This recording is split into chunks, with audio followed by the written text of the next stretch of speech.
Hi, I'm Metta Spencer, and good morning to you and to Richard Denton. Today we're going to Right. talk about the Rotary Club, which I've heard about all my life, but my goodness, I'm impressed with them lately. I'm just finding out all the wonderful things that Rotarians do. And Richard Denton is a big time Rotarian. He's also big time in a whole bunch of other things. He is the co chair of the North American IPPNW, which is the International Provisions for Oh, Physicians for the Prevention of Nuclear War. right. And he's involved with Pugwash, very involved, and with the Canadian Voice of Women for Peace. I've just teased him about being the first bearded lady in the Canadian Organization of Women. Okay. And so we're going to have a conversation about all these wonderful organizations that he's engaged in. And he might recruit a few of you. I should say that if you're watching this live, you can write a question in on the chat box. And my assistant, Adam Wynn, is watching. And if he sees a really interesting question, he's authorized to interrupt our conversation on Zoom and ask Richard whatever question he has in mind. So you may have a chance to put a question directly to Richard Denton. Good morning, Richard. Hello. Wonderful to see you. Thank you. And And it's I great to see you. and wonderful to see this wonderful background, which you tell me is not a green screen, but some wonderful tricky thing that you can put on your computer. Yeah, So it's virtual background. virtual background, yeah, and you have all these words that mean peace, Frieden and Pace, and I don't know, some of these other pause. Yeah, in all these different languages. Is this Rotarian? I see a gear wheel, which must be a rotary symbol. Is that right? Correct. Yeah. Over that way. Mm-hmm. Yeah, that's the rotary wheel. And this was actually designed by a fellow Rotarian. And I liked it. And she was kind enough to offer it to me. Uh-huh. Okay, so that gear wheel, though, has been around a while, right? It must have been the founding symbol of the organization. Correct. Rotary is the oldest and largest service club in the world. It was founded by a lawyer, Paul Harris, in 1905. And we now have 1.2 million Rotarians. And really, we probably have about 2 million because when you add younger people that are in Rotaract, Interact, uh, and spouses, then it swells to about 2 million. Ah, what is Rotaract? ACT is the ending of it? Correct. And it is for young people, university age, and then on up. It used to end at about 30, 35, and now there is no limit. And it is now functions pretty much the same as Rotary. It's on just about equal par with Rotary and will be in 2022. What happens? They have their own separate meetings, or do you get together, or what's the relationship between oldsters and youngsters? Well, obviously, we're all working in our motto is service above self. So we work on projects to better our community, to better our world. And often we will work together and also can work separately as clubs. Mm-hmm. Okay. And is it always my impression is that it's quite a progressive organization. Um, in general, you don't, I guess anybody could call their orientation service, but is there some sort of consensus about what kind of service you want to perform in the world? Well, yes. I mean, there's lots of service organizations, Lions, Kiwanis, etc. And our motto is service above self. So, as I said, service to our community and to the world. We follow what is called the four-way test. And one of my mentors has taken the four-way test and turned it upside down. And so the four-way test is, will it be beneficial to all? Will it bring goodwill and friendship? Will it be fair to all? And then when you develop a relationship with another person, then you have that trust between each other. Then you can get into the nitty gritty, which is the fourth question: is it the truth? And so you can apply this to just about anything, uh, you know, to any type of discussion, be it in your marriage, be it in your workplace, be it in world politics.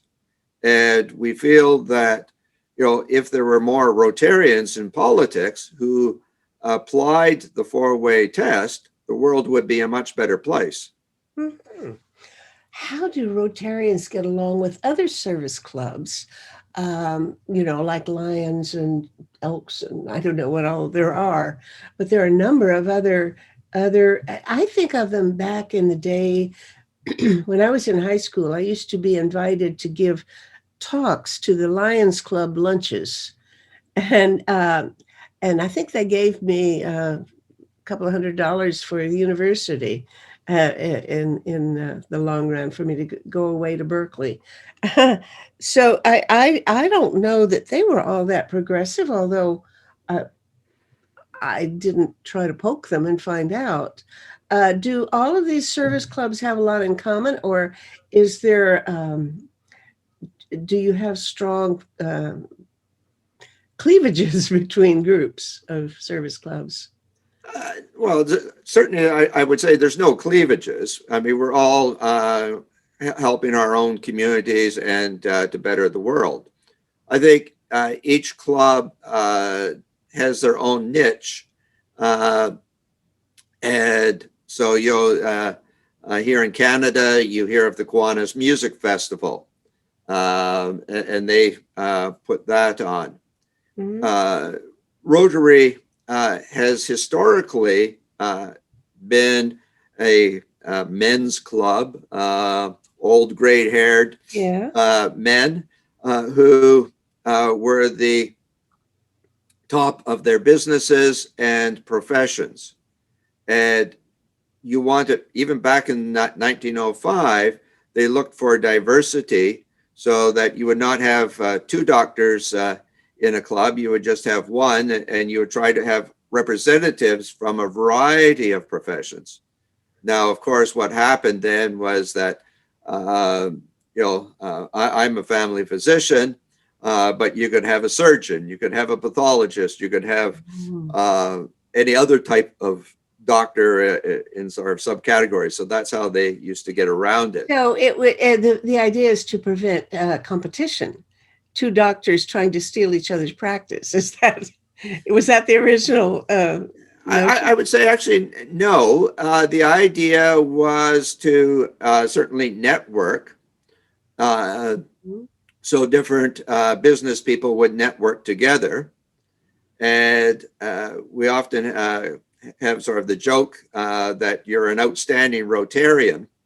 So instead of being in a conference listening to the speaker, you're often out in the hallway, outstanding in the hallway, and talking with colleagues about other business pursuits. Uh, Uh, so it was very much an organization along those historical lines. Now, as you say, yes, we are a very progressive organization, and now we allow anybody in who still holds our values, our core values, and who has the time and the energy to put into service projects. And so that is still the core value of the organization is to work helping others in a variety of ways. Well, I can tell anybody without even asking that your core value is peace and that your work must, within Rotary, must also represent your work for peace, right? So tell us about the kind of, you have a committee, a peace committee or something, don't you? Well, in Rotary, there are what we call 6 areas of focus, which are health, um, water and sanitation, uh, looking at uh, uh, a number of areas, of which peace is also one. And then, being a progressive organization, we have just added the environment as the 7th area of focus.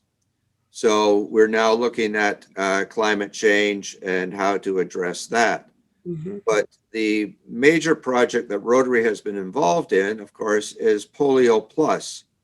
And we have raised $1 billion to immunize, vaccinate the world.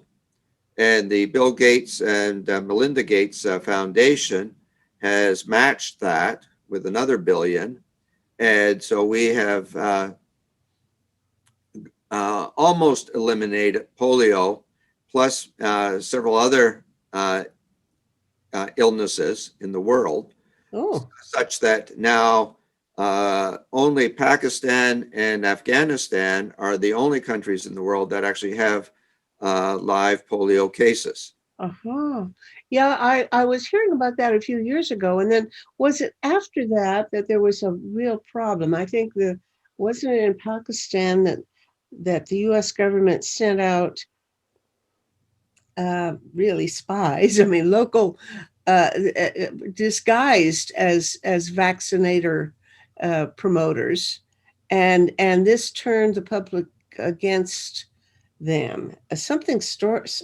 I'm sure I'm not telling this right, Well, but yes, that's the story. The um, American government had people going around pretending to be vaccinators, and they were then able to locate Osama bin Laden by that technique, and uh, found out his location by through that. And then, of course, as a result, now people have a great distrust for vaccinators in uh, Afghanistan and Pakistan. And so that has done a great disservice to our organization and to what we are trying to do.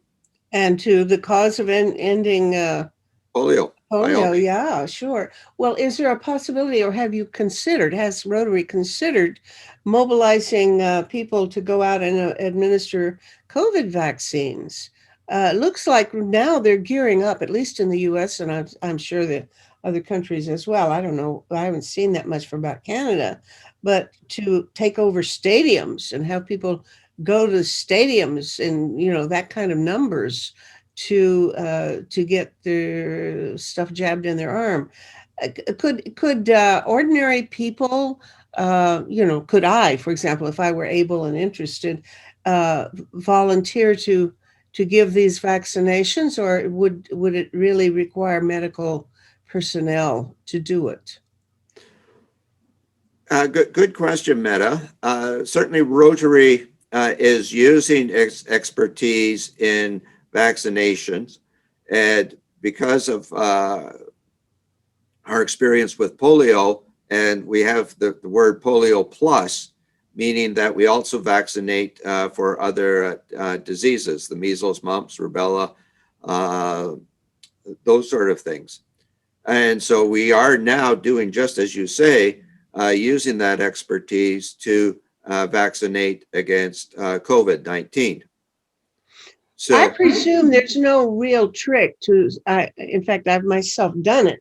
I was an office nurse for a few years, and I've injected people occasionally. But I think that the rationale was that you need to have a medical person around in case there was somebody with a reaction, an immediate serious reaction, But I know they give vaccinations at my local pharmacy. I don't know whether, I don't think they do COVID, but they do some kind of vaccinations. So, to what extent is that going to? I know we're veering off topic, but I am curious about whether or not that is going to have to be a limiting factor, making it necessary to have medical people nearby in case somebody has an adverse reaction. Well, certainly that is the case. Now with polio, it came in the two forms, the Sabin and the Salk. One was an injection, and therefore, yes, you did need to have medical personnel. The other was given as a drop on the sugar cube, or just a drop in the baby's mouth, child's mouth. And so as an oral, it was much safer to give. It didn't require the refrigeration so much. And quote, any volunteer basically could give that. You're right. When you're injecting a needle, though, you do risk, there is the risk of anaphylactic reaction, which the patient can have what one might call the Darth Vader syndrome, where they lose their ability to breathe, their throat will swell up, and they can die. And so you need to have medical personnel who are trained in resuscitation and could administer the drugs immediately to prevent that. Mm-hmm. Some kind of epinephrine or something like that. Is that what they give? Correct. Yes, adrenaline, epinephrine is the first drug, and then steroids, and then antihistamines. So maybe if we have a whole stadium full of people, there might be a couple of people around, just in case, who could Correct. that kind of thing. Yeah, you Okay. certainly need that. Okay. Well, now we've gone astray from talking about the Rotary to. Well, that's all part of Polio Plus, which is Rotary's big project. Aha. Well, good. Wonderful. I didn't know any of that.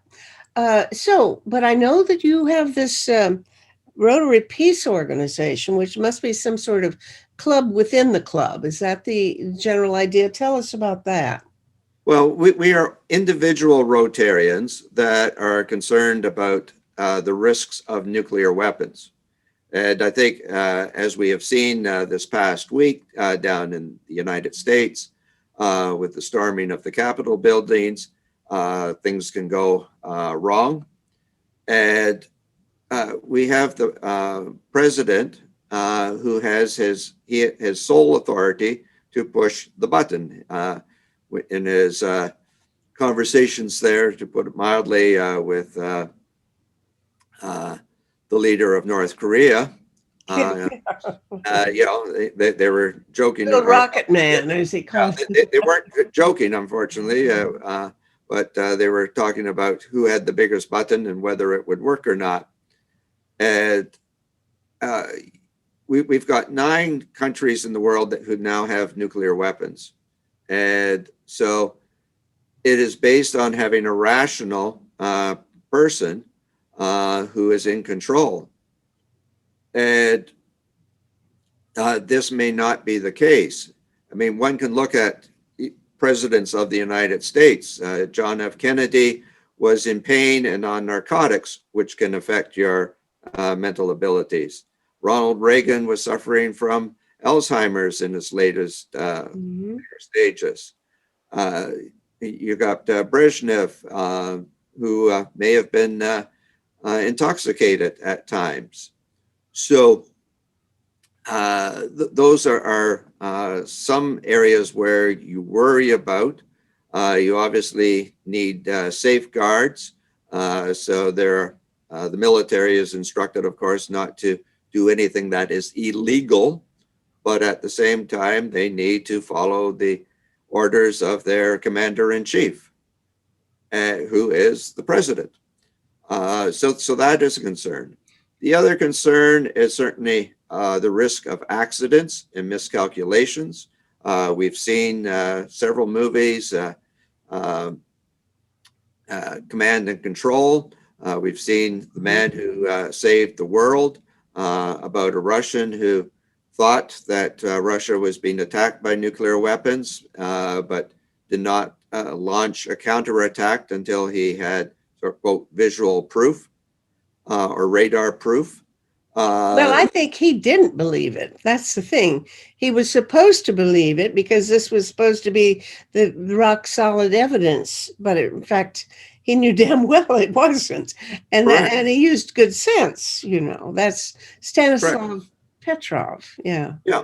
But yeah. there's been numerous other examples during the Cuban Missile Crisis. Mhm. We now know that the Americans found a Russian sub. They didn't realize that it was nuclear armed. They started throwing depth charges at it. The Russians on board said, hey, World War III has broken out. We need to launch our missiles. Two of them said yes, and a third said no. Mhm. And so he was also a Russian man who saved the world. Absolutely.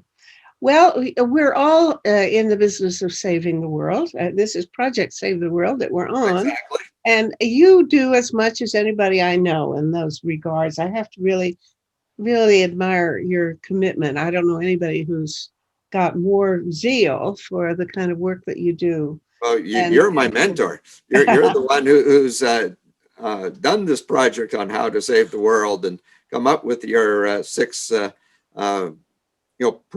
possible risks to the world. well, they're actually some of them fairly similar to the things that the Rotarians had already identified. Although I must say, not many people were thinking about pandemics when we formed Project Save the World. And we said a pandemic is up there right with some of the worst ones as a Exactly. threat to humankind. And I guess we've been vindicated for what it's worth. If anybody wants to feel proud of having anticipated COVID, I guess Bill Gates is probably the main one who anticipated that and saw how dangerous the situation was. And if you compare what we've been going through to some of the previous pandemics, it's hard to say this, but we kind of got off easy because there have been pandemics that have wiped out even a larger proportion of the human population. So, I think really what we need is a movement, a social movement, because there is no social movement like a peace movement or a hunger campaigns for food in the world or some of these other social movements.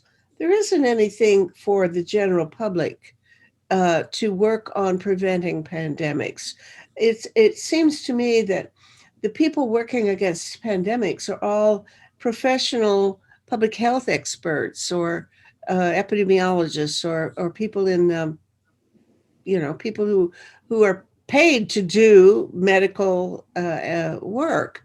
So I think we need to kind of build up awareness in the general public of the importance the of the transmission of viruses and things from animals to people and maybe from people to animals. I don't know, but that kind of One Health approach could stand for with some help. Maybe we can get Rotary to take part in that kind of orientation. Right. Well, I mean, first of all, you are my mentor.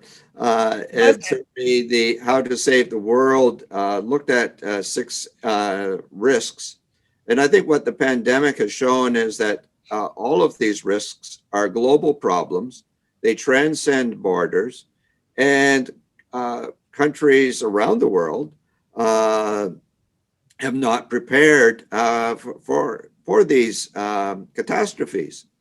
So I think what we need to do is have a new mindset, a new way of thinking to stop spending money on the military and to spend it on treating the six areas of your focus, which are, as you say, also the six and now seven areas of focus for Rotary.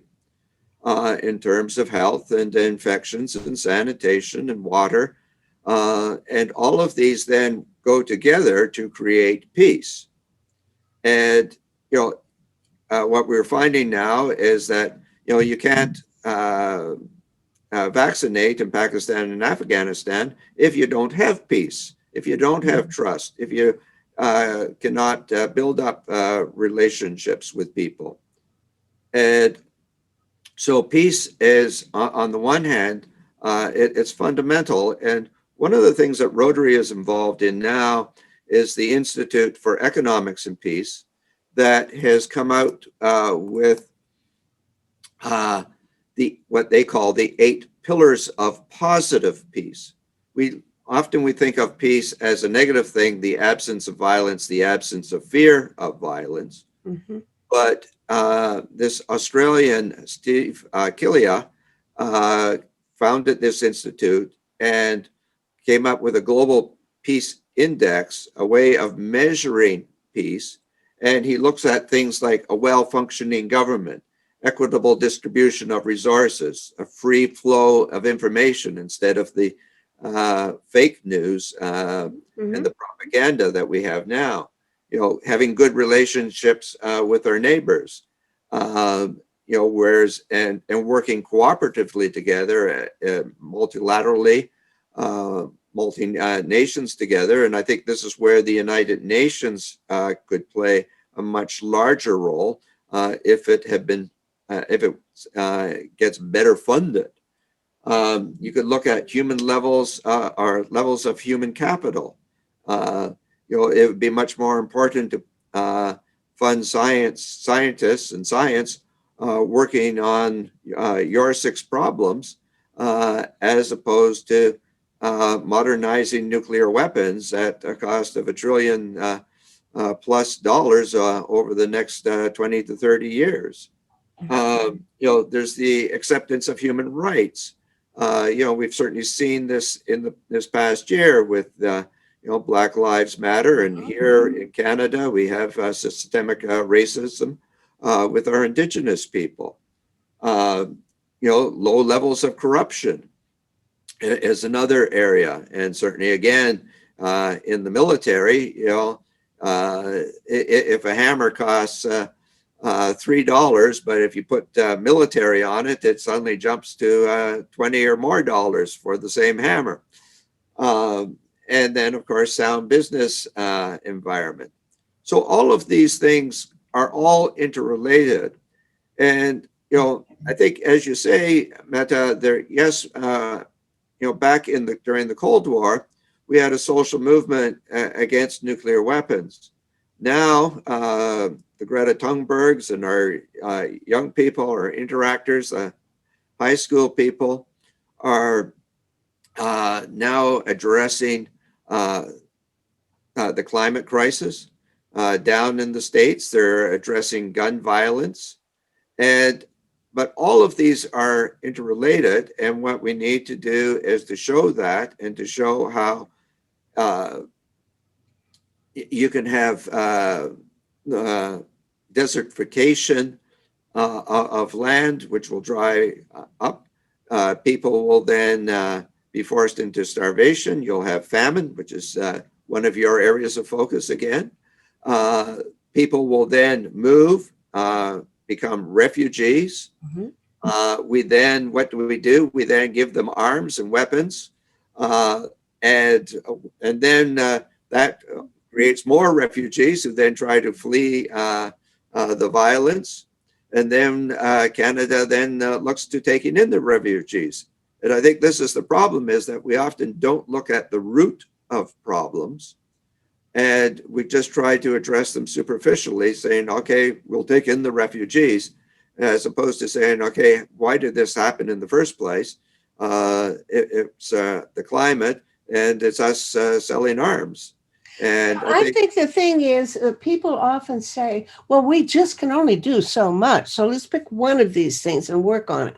The truth is, I think that if you work on them all together, it gets easier because they're so connected. correct. Everything connected to everything else, you know? Correct. The interdependent And web. you can't really solve any one of them without doing something on some of the others. So just the example you gave of this chain of of disasters, one leading to the other. Absolutely, we have to think of it that way. And if we address it as a package, then okay. So, oh boy, it's wonderful to be on the same team as you. And you know Well, what? thank you. We've only talked about Rotary. We haven't even given you time yet to talk about IPPNW. And that's where, you know, you are the co-chair, the North American co-chair of this International Physicians for the Prevention of Nuclear War, which is a Nobel Peace Prize winner from way back and did a huge amount during the Cold War to really change policies, especially I think in Russia, maybe in the US to some extent. But let's talk a little bit about that before we wind this up. Well, I think maybe that's it. We should end on a hopeful note.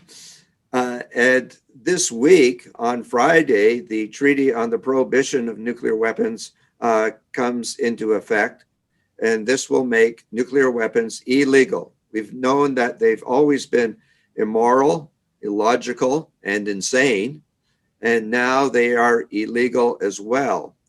And yes, IPPNW, it was founded equally by a Russian and an American cardiologist who both looked after their own leaders and were able to influence their leaders and bring them together and eventually to end the Cold War. And for that, we got the the Nobel Peace Prize in '85.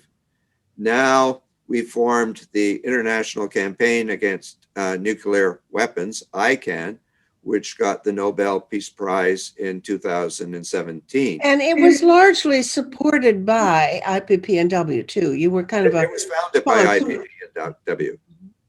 And now it's brought in all of these various peace organizations around the world, and they pushed the countries to form the UN nuclear ban treaty in 2017. So the NGOs, the non-government organizations, like the International Red Cross and Red Crescent societies, and all these other peace organizations came together and pushed the states, the various states, to actually come up with this new treaty. And so this is definitely a positive note. I think IPPNW is working again. It's an international organization, and it is working on a number of fronts in the United States. Our members, Dr. Ira Helfand, has come up with Back from the Brink, which has our 5 steps, not to be spending the vast sums of money on nuclear weapons, to have a no first use, to remove the president from having the sole authority to launch an attack, etc. And so I think, we're looking at Don't Bank on the Bomb, which is a program to divest money from nuclear weapons and their delivery systems and put that into the climate crisis, and to address pandemics and to all the other global problems that need global answers through a strengthened United Nations. Well, within about 24 hours, we're going to have a new president of the United States who will make all of those things a little bit easier anyway. I don't think he's a red hot disarmament person yet, but maybe we can push things in that direction. Anyway, you know what? We need to talk about IPPNW further. So later on, I'm going to get you and somebody else, or maybe a couple of other people from IPPNW, together for a whole conversation about IPPNW. Because that would be great. We've given our attention so far to Rotary, which absolutely deserves it. And now we'll move on to some other group one of these days. So, all right. Thank you so much, Richard. This has been extremely enjoyable and informative because you've told me some things I didn't know, and I bet you a lot of other people don't know either. So, Well, thank you very if much, Metta. yeah, share this with other people if you have any opportunity to do so, and maybe we'll get some new Rotarians in the world. Who knows? Well, that's what we're looking forward to do is to increase our membership throughout the world, definitely. Terrific. Thank you so much. Have a great day, Richard. Thank you. Bye. Bye-bye.